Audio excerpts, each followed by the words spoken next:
أعوذ بالله من الشيطان الرجيم بسم الله الرحمن الرحيم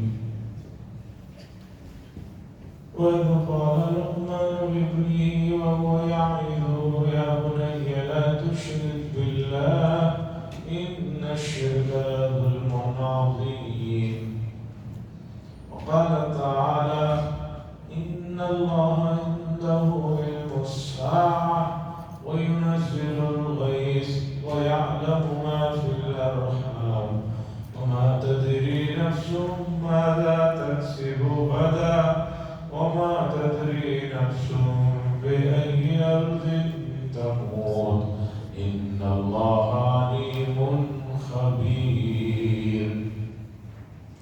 حضرات 21ویں پارے کی تلاوت، اس میں کئی سورتوں کو ہم نے سنا، سورہ روم کو سنا، اس کے بعد سورہ لقمان ہے، پھر الف لام میم سجدہ ہے، پھر حامیم سجدہ ہے، یعنی سورہ احزاب ہے. ان سورتوں میں بعض سورتیں مکی ہیں اور بعض مدنی ہیں، اور مدنی سورتوں میں سورہ احزاب ہے، اور سورہ احزاب میں جو مضامین ہیں، جو حالات اس وقت مسلمانوں پر آئے، اس کی اللہ تعالیٰ نے بڑے تفصیل کے ساتھ منظر کشی کی ہے، اسے بھی سمجھنے کی ضرورت ہے. میں نے اس وقت سورہ لقمان کی 2 آیتیں الگ الگ جگہ سے پڑھی، اس کے بارے میں آپ کے سامنے کچھ عرض کرنا چاہتا. حضرت لقمان جن کے نام سے قرآن مجید میں ایک سورت ہے، یہ پہلے بحث سمجھیے کہ یہ نبی ہے یا غیر نبی ہے. جمہور علماء کا یہ کہنا ہے کہ یہ نبی نہیں ہے، یہ نبی نہیں ہے، ایک مرد صالح ہے، ایک نیک آدمی ہے، بڑے درجے کے ولی ہے، اور ان کی نصیحتیں ضرب المثل ہیں، اور ان کی نصیحتوں کو جو انہوں نے اپنے فرزند کو کی تھی اللہ تعالیٰ نے بھی قرآن مجید میں ذکر فرمایا. قرآن نے یہ نہیں بتایا ہے کس زمانے کے آدمی تھے، کب کے تھے، یہ سب تفصیلات قرآن نے نہیں ذکر کی. اور ابن کثیر رحمہ اللہ ایک بڑے مفسر ہیں جن کی تفسیر ہے تفسیر ابن کثیر، قرآن مجید کی عربی زبان میں بڑی عمدہ اور لاجواب تفسیر مانی جاتی ہے. ابن کثیر رحمۃ اللہ علیہ نے اپنی تفسیر میں ایک جگہ پر بڑے نکتے کی کام کی بات لکھی. انہوں نے لکھا ہے کہ جس چیز کے سلسلے میں قرآن مجمل رکھے، مبہم رکھے، تفصیل ذکر نہ کرے، ہمیں وہاں تفصیلات میں لانے کی ضرورت نہیں ہے. حضرت لقمان کی نصیحتوں سے مطلب ہے وہ کس زمانے میں بھی رہے ہوں، اس سے کوئی مسئلے پہ فرق پڑنے والا نہیں. تاریخی اعتبار سے یہ کہا جاتا ہے کہ حضرت داؤد علیہ السلام کا جو زمانہ ہے اس زمانے کے قریب یا اس زمانے کی یہ شخصیت ہے. بہرحال حضرت لقمان کی نصیحتوں میں پہلی نصیحت اللہ نے ذکر فرمائی کہ انہوں نے اپنے بیٹے سے کہا لابنی وہو یعظہ یا بنی لا تشرک باللہ، اپنے بیٹے سے کہا کہ بیٹا شرک مت کرنا، اس لیے کہ ان الشرک لظلم عظیم، شرک جو ہے بہت بڑا گناہ ہے، ناقابل معافی گناہ ہے. قرآن مجید شروع سے لے کر آخر تک آپ دیکھیے جس میں شرک کی برائی بہت شدت سے کی گئی ہے، اور شرک کا مفہوم امت نے بہت ہی معمولی اور ہلکا سمجھ رکھا ہے، چھوٹا سمجھ رکھا ہے. امت یہ سمجھتی ہے کہ شرک یہ ہے کہ آدمی جائے کسی مندر میں کسی دیول میں وہاں جا کر اپنے سر کو جھکائے ماتھے کو جھکائے یا ہاتھوں کو اٹھائے، بس اسے شرک سمجھتے ہیں۔ اتنا مفہوم شرک کا نہیں ہے، اس سے بھی بڑا ہے۔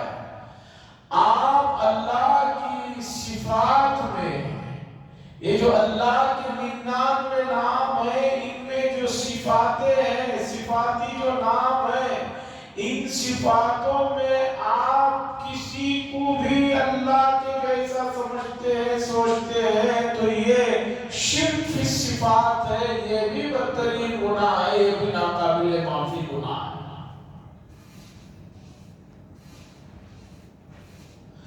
شرک کیوں اتنا برا ہے؟ کیوں شرک کی معافی نہیں ہے؟ اسے مثال سے سمجھیے۔ ایک آدمی اپنے گھر میں اپنی بیوی کی ہر غلطی معاف کر سکتا ہے،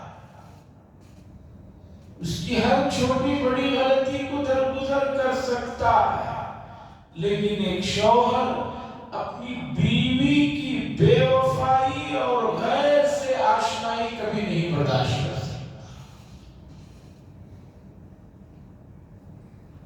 اب سمجھیے، حضرت حسن بصری رحمۃ اللہ علیہ مشہور تابعی ہے، جنہوں نے بہت سے صحابہ کو دیکھا، بلکہ ان کی والدہ محترمہ ازواج مطہرات کے گھروں میں خدمت کرتی تھی۔ حضور صلی اللہ علیہ وسلم کی بیویوں میں سے ایک بیوی کے گھر میں حضور صلی اللہ علیہ وسلم کی وفات کے بعد حضرت حسن بصری رحمۃ اللہ علیہ کی والدہ گھر میں جا کر محبت سے ان کا کچھ کام کاج خدمت کرتی، اور یہ بہت چھوٹے بچے تھے، ساتھ میں گود میں لے جاتی تھی، تو کہتے ہیں کہ رسول اللہ صلی اللہ علیہ وسلم کے ازواج مطہرات کے گھر میں اور گود میں یہ کھیل کر بڑے ہوئے ہیں، اس درجے کے آدمی ہیں حضرت حسن بصری۔ حضرت حسن بصری رحمۃ اللہ علیہ کے پاس مجلس میں ایک خاتون آئی، ایک عورت آئی، آ کر اس نے کہا کہ میرا شوہر دوسری شادی ہونا چاہتا ہے۔ تو حضرت حسن بصری رحمۃ اللہ علیہ نے فرمایا، اگر وہ ہونا چاہتا ہے تو گنجائش ہے، ہونے دو، کیا مسئلہ ہے؟ تمہارے کوئی حقوق کم کرتا ہے تو بات کی جائے گا۔ تو عورت کہنے لگی، حضرت اگر آپ اجازت دیں تو میں اپنے چہرے پر سے نقاب کو ہٹاؤں گی، پھر مجھے بتانا آپ کے مجھ سے خوبصورت بیوی کے ہوتے ہوئے وہ دوسری شادی کر سکتا ہے؟